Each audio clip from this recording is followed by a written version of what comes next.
ఇందాక ఒక మాట అన్నారు. దీన్ని ఫెయిల్ చేయనీకే చూస్తారన్నారు గదా! డిలేనా? అంటే మీరు సమన్వయ లోపం ఒక మాట అన్నారు. రాజకీయంగా దీన్ని ఫెయిల్ చేద్దామని కొందరు అనుకుంటారు. 2 ఈ మాటలన్నారు గదా! సోషల్ మీడియాలో జరిగేది మొత్తం గూడా రాజకీయ కోణమే. ఆ! రాజకీయ కోణం కొంత వ్యక్తిగతంగా ఇబ్బంది పడ్డోళ్ళు బాగా. ఇమ్మీడియేట్ క్యాన్సర్ వచ్చింది. హాస్పిటల్ పోయారు. ట్రీట్మెంట్ జరగలేదు. హార్ట్ స్ట్రోక్ వచ్చింది. వాళ్ళ ఫాదర్‌కి అడ్మిట్ అయ్యారు. అది ఒక రకమైన ఫ్రస్ట్రేషన్, కోపం ఉంటుంది. అంటే ఒరిజినల్ పెయిన్ పెయిన్ ఉన్నవాళ్ళు, ఆ! వాళ్ళకి తోడుగా వాళ్ళు తక్కువుంటారు. పెయిన్ ఉన్నవాళ్ళు రాసేసే టైం ఉండదు వాళ్ళకి. ఈ సోషల్ మీడియాలో పెట్టేది రాజకీయ కోణం కొంత మేరకి అన్ని ఇది ఒక ఇందులోనే ఒక దాంట్లోనే కాదు. అన్నిట్లో ఉంటది.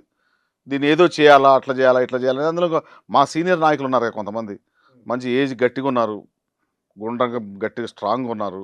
ఎక్కడ కూడా మాకంటే టక్కు విక్కేసుకొని, తలకు రంగేసుకొని మంచి నీట్‌గా అప్పుడే ఉద్యోగంలో చేరిన వాళ్ళలాగా ఉన్నారు చాలామంది. హ్మ్. వాళ్ళకు పూర్తిగా వదిలిపెట్టలే. మామూలు సంఘం అంటే అడిగితే రావాలి, లేకుంటే రాకూడదు. కానీ వాళ్ళకి దీని మీద ఇంకా ప్రేమ జావలే. ఇంకా ఈ సంఘాల మీద ఉండి ఎందుకంటే అనుభవించారు కదా! సంఘాల పునాదుల మీద భవిష్యత్తు ఏర్పడ్డది. ఒక గుర్తింపు వచ్చింది వాళ్ళకి. ఆ గుర్తింపు తెలంగాణ ఉద్యమం వాళ్ళని ఎక్కడికో పైకి తీసుకెళ్ళింది.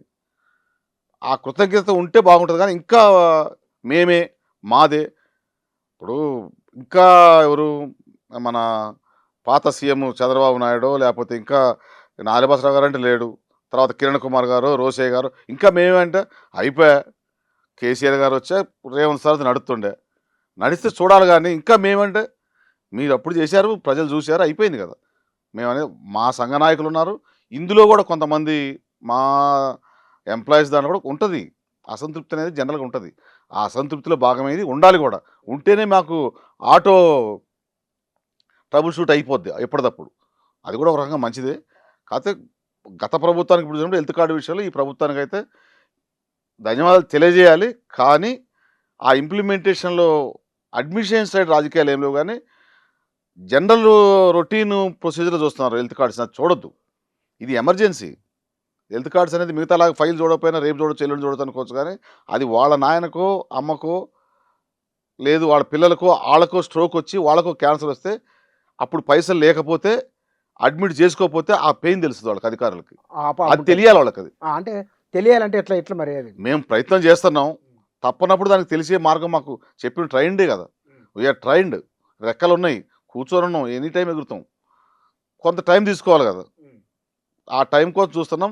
టైమొచ్చినప్పుడు అది ఇంప్లిమెంట్ కాబట్టి దాని బాధ్యులెవరో గూడా పేపర్ మీద గూడా మేమిచ్చాం. మళ్ళీ ఓపెన్‌గా మీ ముందుకే వస్తాం పేర్లతో సహా. ఎవరి వాళ్ళు ఎక్కడ ఆగిందనేది. కానీ ఇక్కడ పై స్థాయిలో ఉన్న అధికార యంత్రాంగం ఈ విషయంలో కొంత నిర్లిప్తతతో ఉందని మీ భావననా? సమన్వయ లోపం ఉంది. నిర్లిప్తత అంటే కాకుండా సమన్వయ లోపం అంటే ఇప్పుడు దాంట్లో శాఖల మధ్యన సమన్వయం కావాలి. ఆ! సీఎస్ గారు మారారు. మెయిన్ మాకు ఇందులో ఇబ్బంది ఎక్కడొచ్చిందంటే పాత సీఎస్ గారు రామకృష్ణారావు గారు ఉంటే కొంత నాలెడ్జ్ ఉంది. కొత్త సీఎస్ గారు కూడా చాలా ఫాస్ట్ ఉన్నారు. అందులో డౌట్ లేదు. హ్మ్. ఈ నిమిషాల్లో, అవర్స్‌లోనే క్లియర్ అయితున్నాయి. కానీ ఏదైనా కొత్త కాబట్టి కొద్దిగా లేట్ అవుతుంది. ఏ శాఖ ఎవరు ఏంటనేది. దానివల్ల మాకు ఈ గ్యాప్ రావడానికి కారణం కూడా సీఎస్ గారు మారడం. ఒక 80, 90 హెచ్ఓడీలుంటాయి. మాకు 70 దాకా ఉంటే 400 ఉన్నాయి డిపార్ట్మెంట్ చూసుకున్నప్పుడు. అంతే 400 ఆ! డిపార్ట్మెంట్లు. 400 పైన ఉంటాయి. కానీ హ్మ్. శాఖలుగా చూసుకున్నప్పుడు 67, 73 ఉంటాయి. ఇవన్నీ కూడా కొంత డేటా అప్‌లోడ్ కాలేదు. పెన్షనర్స్ డేటా అప్‌లోడ్ కాలేదు. ఫస్ట్ వద్దన్నారు. ఆటోమేటిక్‌గా అన్నారు. ఆటోమేటిక్ వచ్చినప్పుడు అందులో పిల్లల మ్యారేజ్ 25 సంవత్సరాల తర్వాత మ్యారేజ్ అయిన ఆడపిల్లలుంటారు. హ్మ్. హ్మ్. హ్మ్. ఆడపిల్లల మ్యారేజ్ అయితే రాదు. 25 ఇయర్స్ దాటితే మగ పిల్లలకు రాదు. అందులో చనిపోయిన వాళ్ళు ఎవరైనా ఉంటే తీసేయాలి. మళ్ళీ పిల్లలు పుట్టిన వాళ్ళని యాడ్ చేసుకోవాలి. ఫోటోలు అప్‌లోడ్ చేయాలి.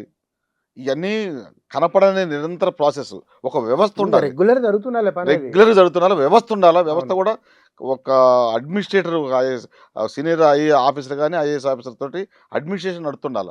అందులో ఫైనాన్షియల్‌తో ఇందులో మిస్‌యూజ్ కావడానికి కూడా ఉంది ఛాన్స్.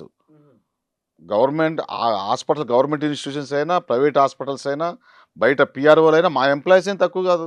మా వోళ్ళు కూడా ఎంతో కొంత ఇందులో దొరికితే ఎ ఇబ్బంది పెట్టడానికి కూడా ఉంటది. కాబట్టి ఆ కంట్రోల్ సిస్టమ్ కూడా ఉండాలి.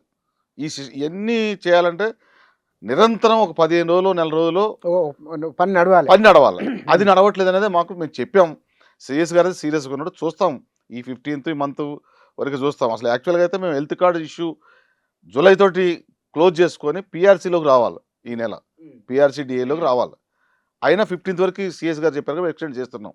సాల్వ్ అవుద్దనుకున్నాం. కానప్పుడు మా ప్రాథమిక సభ్యుల మనోభావాలను గౌరవించి మా రూట్‌లో మేము పోతూనే ఉంటాం. కానీ మనం ప్రభుత్వ ఉద్యోగులకు అంటే ఎవరి బాధలు వాళ్ళకుంటాయి. ప్రభుత్వ ఉద్యోగుల పట్ల ప్రజల్లో సానుకూలమైన అభిప్రాయం లేదు అనే విషయం మీరు అంగీకరిస్తారా? ఎప్పుడు గూడా సమాజంలో ప్రభుత్వ ఉద్యోగులు ఉత్ పై స్థాయిలో ఉండరు. మిడిల్ లెవెల్‌లో ఉంటారు. కింది లెవెల్‌లో ఉండరు. పై లెవెల్‌లో ఉండేవాళ్ళు ఎవరికీ కనిపించరు. పొలిటీషియన్స్ గానీ, బిజినెస్ మ్యాన్స్ గానీ, ఇంకా అదర్ చాలామంది ఉంటారు. సినిమా గానీ, సెలబ్రిటీస్ గానీ, వీళ్ళకి ఎవరికి అందుబాటులో ఉండరు, కనిపించరు, వాళ్ళ గురించి మాట్లాడరు. ఇది మిడిల్ లెవెల్‌లో ఉండేవాళ్ళు ప్రజలకు దగ్గరగా కనపడుతూ ఉంటారు. తెల్ల బట్టలేసుకోనో, ప్రభుత్వం అంటేనే వాళ్ళు. అసలు ప్రభుత్వం అంటే నాకు కనిపిస్తూ ఉంటారు. హ్మ్. ఒక రకమైన అంటే మినిమమ్ గ్యారంటీ ఉంటుంది. వీళ్ళకి జీవితానికి మినిమం గ్యారంటీ ఉంటుంది. మినిమమ్ గ్యారంటీ ఉంటుంది. అంటే ఫస్ట్ తారీఖు వందల కోట్ల ఆస్తి ఉన్నా క్యాష్ ఉండదు. భూములుంటాయి, బిల్డింగ్‌లుంటాయి, చాలా ఉంటది గానీ క్యాష్ ఉండదు.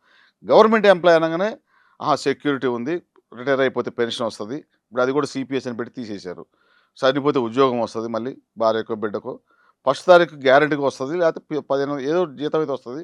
అనే దాంతో కొంత వీళ్ళు ఊళ్ళలో మోటార్ సైకిల్ మీద తిరగటమో, కారు మీద తిరగటమో, తెల్ల బట్టలేసుకొని పోవటమో, వీళ్ళు అటుపక్క కుర్చీలో కూర్చొని అవతల అటుపక్క కూర్చోవటం. మాకు ఇంతుంది, మేము కూడా ఇంటలెక్చువల్ జనరల్‌గా ఐక్యూ అందరికి సమానంగా ఉంటుంది. ఆ ఉన్న కాంపిటీషన్‌లోంచి సెలెక్ట్ కాబడ్డోడు ఆ రోజు ఆ నోటిఫికేషన్‌లో అటెండ్ అయ్యి ఆ చదువుకుంటే ఎగ్జామ్ రాసినప్పుడు బాగా వచ్చినోళ్ళు రాసినోళ్ళు. వచ్చినోళ్ళు. వీళ్ళకంటే తెలివికలోళ్ళు అందరూ కింద ఉంటారు.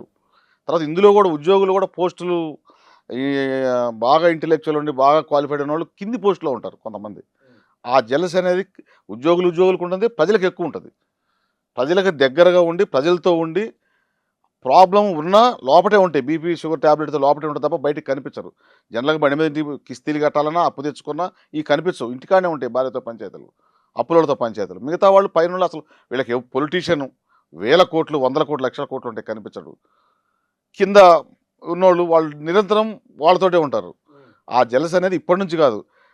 బ్రిటిష్ టైం కంటే ముందే వేదిక పీరియడ్ నుంచే, సింధు నాగరికత నుంచే ప్రభుత్వం సైడు అంటే కంపల్సరీ రాజుగారి దగ్గర, మహారాజు దగ్గర ఉండే మంత్రి గాని, అక్కడున్న వాళ్ళకి గాని, ఉద్యోగాలు. ఉద్యోగులకు కొంత జెలసీ ఉండేమాట వాస్తవం. ఎందుకంటే వీళ్ళు ఇంప్లిమెంట్ చేసే అథారిటీ. డిసిషన్ తీసుకునేది రాజకీయంగా తీసుకున్న, లెజిస్లేటివ్ సైడ్ తీసుకున్న, ఎగ్జిక్యూట్ చేసేది వీళ్ళు. ఆడిచ్చిన రూ. 10లో 10 మందికే పంచగలరు గానీ, రూ. 10 20 మందికి పంచలేరు. కానీ ఆడ 20 మంది ఎలిజిబిలిటీ వాళ్ళు ఉంటారు. ఆడ రాజకీయాలు తోడైతాయి. ఏ రాజకీయ అధికారంలో ఉన్నోళ్ళు మాకే చేయమంటారు. ప్రతిపక్షంలో ఉన్నోళ్ళు వెంటబడతారు. వీళ్ళని ఏడిరికిద్దామా, ఏడబెడతామని. మీ మీడియా ఎట్లాగుంటది. మూడో కన్ను తెరుస్తూనే ఉంటారు ఎప్పుడు. కాబట్టి అది ఇబ్బంది జెలసీ అనేది కంపల్సరీ ఉద్యోగుల మీద, ప్రజలకి, మిగతా అందరికి కూడా ఉంటది. మీడియా కూడా ఏంది, మిగతా వాళ్ళు ఎవరికన్నా చేసినా అంత పెద్దగా ఉండదు. గవర్నమెంట్ ఉద్యోగి అంటే బ్రేకింగ్ న్యూస్ ఇంతింతలా అక్షరాలతో వస్తాయి. మంటలు వస్తుంటాయి వెనక. మంటలు వచ్చినాయి.